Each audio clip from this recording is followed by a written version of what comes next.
Olá, sejam todos bem-vindos na nossa aula. Iniciaremos nossa aula com o assunto gravitação. Os vários fenômenos celestes, eles sempre chamaram a atenção das pessoas até hoje.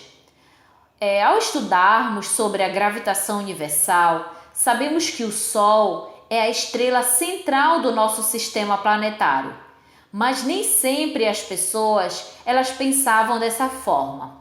Sabemos também que todos os planetas eles se movem ao redor do Sol, seguindo a seguinte ordem crescente de afastamento.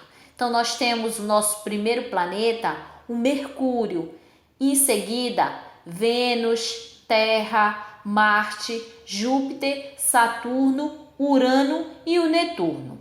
Chamamos o movimento para cada planeta descreve em torno do Sol de movimento orbital de translação, enquanto o movimento que os planetas faz em seu próprio eixo é chamado de movimento de rotação.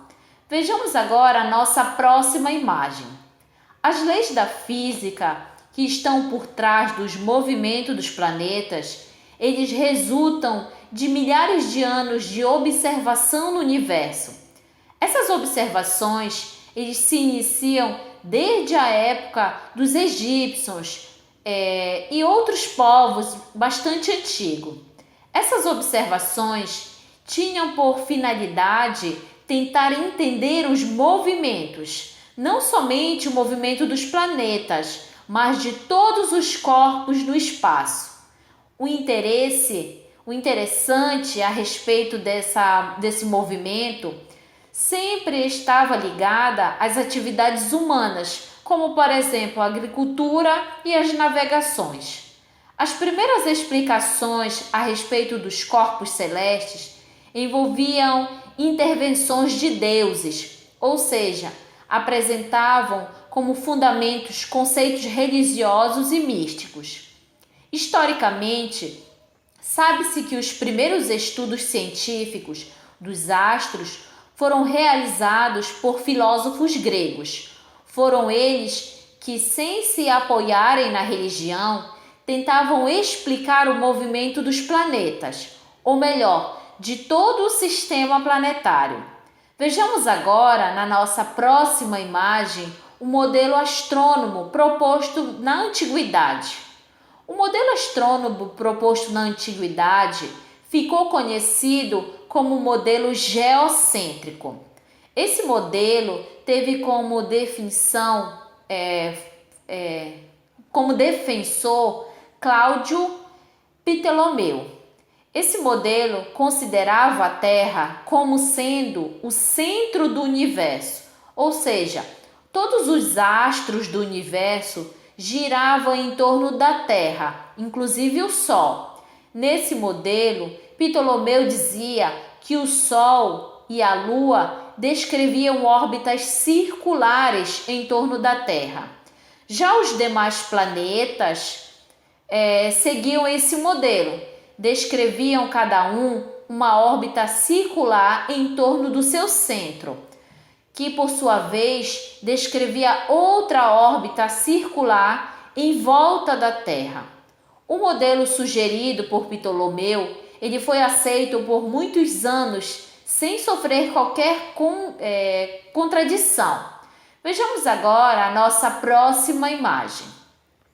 Por volta de aproximadamente no século XVI, novas hipóteses sobre o movimento do universo começaram a surgir. O novo modelo ele foi então proposto por Nicolau Copérnico.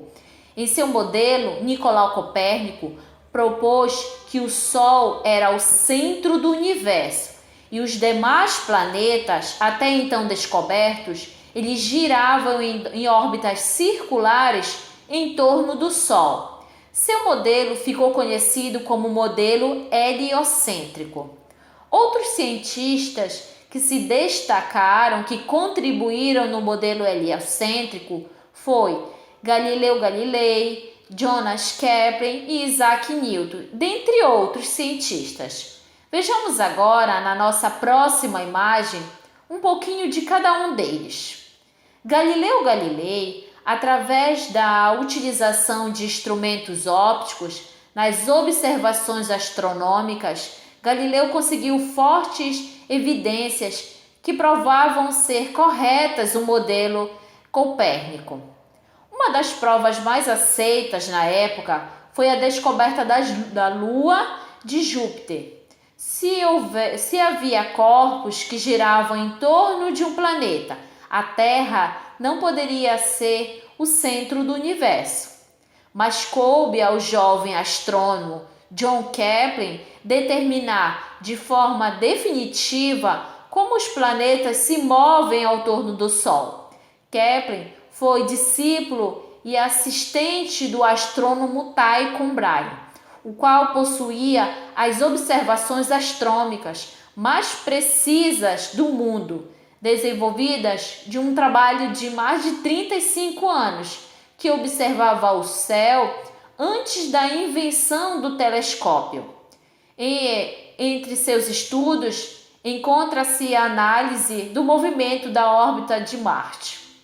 Após a morte de Tycho, seu discípulo passou a estudar, o Kepler, ele passou a estudar os dados deixados pelo seu mestre. Depois de muitas tentativas, sem resolver, resultante de ajustes das órbitas circulares, como a órbita de Marte, ele resolveu testar o eclipse e percebeu que os resultados de Tycho ajustavam-se perfeitamente a esse modelo. Percebeu ainda que numa órbita elíptica, um planeta aumenta sua velocidade quando se aproxima do Sol e diminui sua velocidade quando se afasta, algo que também estava de acordo com a observação prática. Assim formulou a primeira lei do movimento planetário, que iremos estudar com mais detalhes em nossas próximas aulas. Kepler também concluiu que se os planetas transitassem em uma trajetória circular e uniforme, um arco de seu círculo orbital seria percorrido sempre no mesmo intervalo de tempo. Mas com a órbita elíptica, a história era um pouco mais diferente. Quando estava mais perto do Sol, um planeta traça um grande arco em uma órbita num determinado tempo. Quando estava mais longe, porém, leva esse mesmo tempo para percorrer um arco maior, muito mais.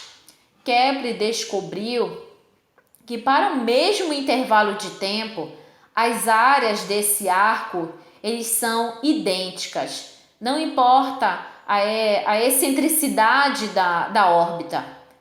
Essa é a segunda lei de Kepler, que também iremos estudar com mais detalhe em um outro momento.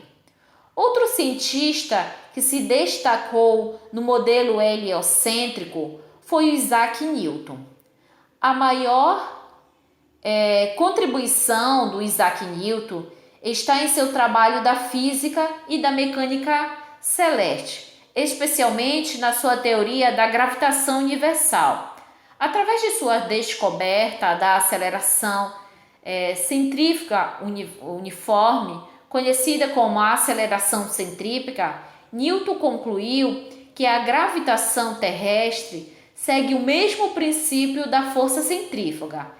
É da terceira lei de Kepler sobre o movimento dos planetas, deduzindo que a força centrípeta da Lua ou de qualquer outro planeta deveria decrescer à razão de intervalos e do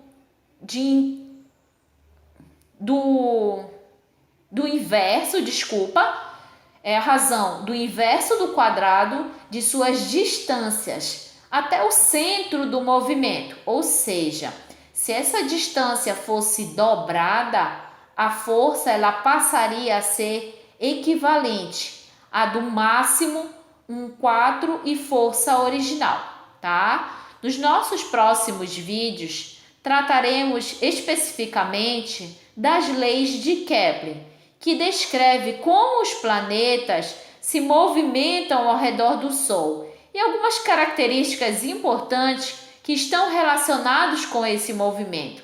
E também iremos estudar a lei da gravitação universal de Newton, que explica as órbitas dos planetas. Boas aulas, bons estudos e até a nossa próxima aula!